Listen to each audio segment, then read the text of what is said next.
Magandang umaga po mga minamahal ng Panginoong Hesukristo. I'm talking about sa pag-ibig niya. Mahal ng Panginoon ang lahat ng tao, pero mas mahal niya ang mga believers niya. Mas special sa kanya ang mga born-again Christians dahil ito ang kanyang special possession. Alam niyo, ang devotion ko po kanina ay tungkol po doon sa kasal sa Kana, 'di ba? Sa Kanaan. And nag-run out sila ng wine, and then yung kanyang mother, si Mary, no? Lumapit, "Anak," sabi niya, "wala na silang alak." "Woman, ano ang aking kinalaman diyan?" sabi ng Panginoong Jesus. And then sabi ni Maria doon sa mga utusan doon, sabi niya, "Gawin ninyo lahat ng kanyang nais na sabihin sa inyo. Sundin niyo lahat." And then pagkatapos nga po no, na nangyari, sabi ni Jesus, "Sige, punuin ninyo ng tubig lahat ng ito, yung mga banga." O, pagkatapos noon, sabi niya, "Sige, nung napuno na, dalhin ninyo doon sa yung master taster, no, yung taga-tikim."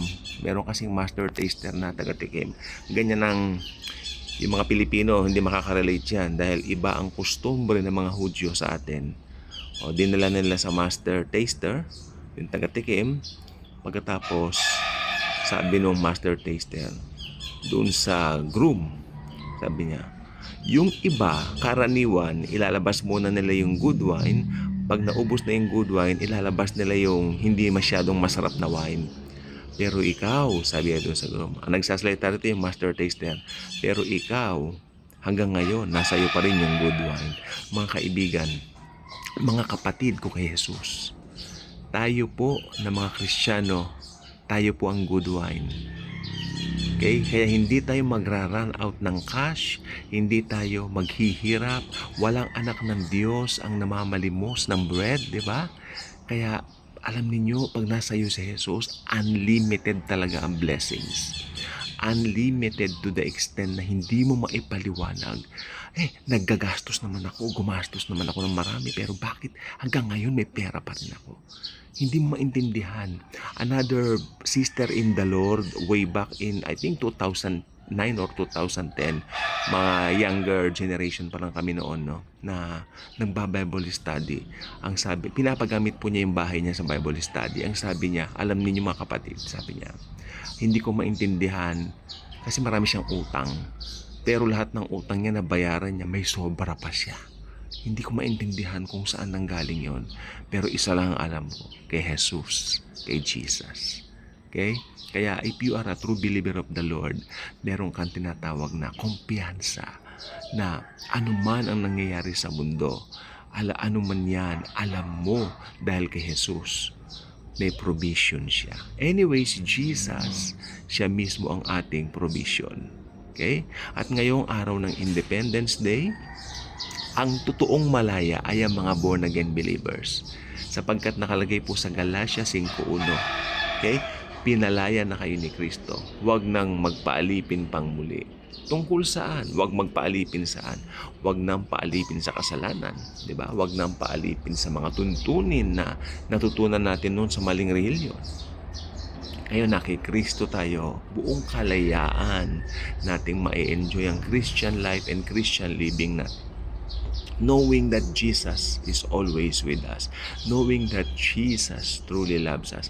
Sa mundong ito na napakagulo na po. Sa mundong ito na parang walang katapusan ng mga nangyayari. Last week ang daming nangyari. Nagsimula sa lindol. 2 batang basketballista na wala. No? At marami pang gulo. Especially, ito po ang titignan po natin. Dito po sa Estados Unidos, grabe ang ginagawa nilang disclosure sa mga aliens. At dito raw po sa Pilipinas, nasa Mayon Volcano na raw po ito nakita. Talagang hinahanda na po mga kapatid ko kay Kristo. No? Pero sa ating po mga believers, dapat ba tayo maglumihanan? No. Dahil tayo po mga mananampalataya. Greater is He who resides in us than He who resides in the world. Malaki po ang kaibahan. Hindi po tayo katulad ng mundo na madaling magulumihanan, madaling matakot at madaling maniwala sa mga bagay na ganyan. Alam natin, kasama natin si Jesus, si Jesus.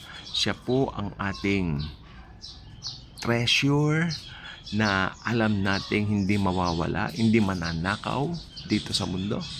If you belong to Him, you have that peace, extra calm, that you cannot fathom. Hindi mo alam bakit despite all of this, nandiyan ang kapayapaan sa'yo.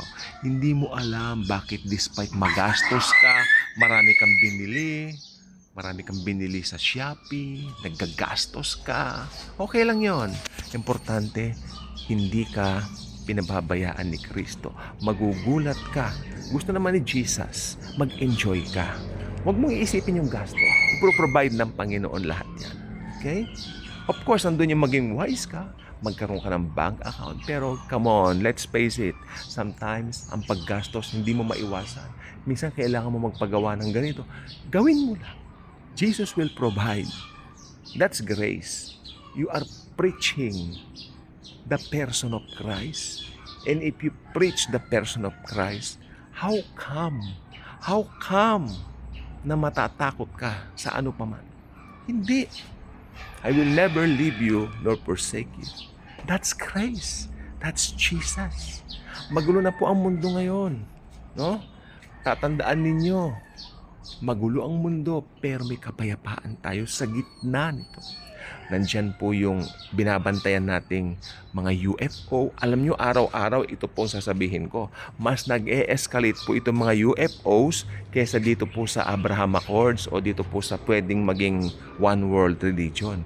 Pero sabi ko, naisip ko lang kahapon, sandali lang. Yung UFOs gagamitin din yan kasi pag nag-rapture at nawala ang mga mananampalataya dito, alam niyo po bang mangyayari? Babanggitin ng Antichrist na kinuha tayo ng mga alien. Mga kapatid ko, nakaset na po ang stage. Diyan. Nakaset na po yan. It's set already.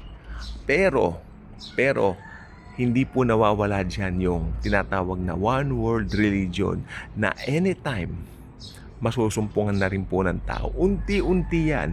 Pero don't worry, if you are a believer in Christ, tatanggalin na po niya tayo rito. He will rapture us bago dumating yung katuparan ng isang panahon na kung saan 7 taong singkad na hindi pa nararanasan ng mundo.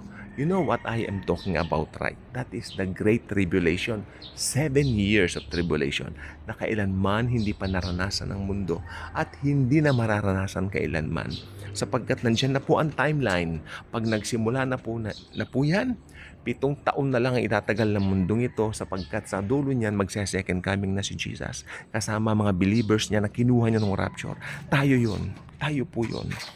Maliwanag pa sa sikat ng araw yan. It's biblical. We need to believe it. Habang nandito pa tayo, we need to share more the gospel. We need to share more the good news and live confidently that Jesus is truly in control sa mga buhay natin. Do not give doubt a place. Huwag mong bigyan ng pathway ang doubt sa buhay mo. Huwag kang matatakot. Lord, ganito na po. Natatakot ako. It's okay to be fearful. Kasi binanggit ng Panginoon, do not fear, do not fear. Alam niyo po ba kung ilang beses nag-appear sa Bible ang do not fear? 365 times. It means bawat araw, sinasabi ni Jesus sa atin, huwag kang matakot, kasama mo ako. Ayan. Napakaganda. Diba? Si Jesus, napaka-sweet, napaka-loving sa mga mananampalataya. Kaya kung hindi pa kayo ka-good vibes at gusto nyo pang mas makilala si Jesus, mag-subscribe kayo sa Daily Good Vibes. I-share nyo ang mga video ng Daily Good Vibes. Talagang worth it talaga na i-share ang Daily Good Vibes video sapagkat sa Daily Good Vibes video, lalago ang pananampalataya ng mga makakarinig. Dahil dito wala naman pong ibang bida kundi si Jesucristo na napako sa krus, nagbigay ng kanyang buhay sa atin na buhay na magmuli after 3 days upang patunayan na ang salvation natin ay natapos na. Tapos na, it is finished, tetelestai, naganap na. Ano pa ang iyong gaganapin pag mahal na araw? Wala. Magpasalamat ka na lang at patuloy kang makinig dito sa Daily Good Vibes. Salamat. God bless mga Good Vibes.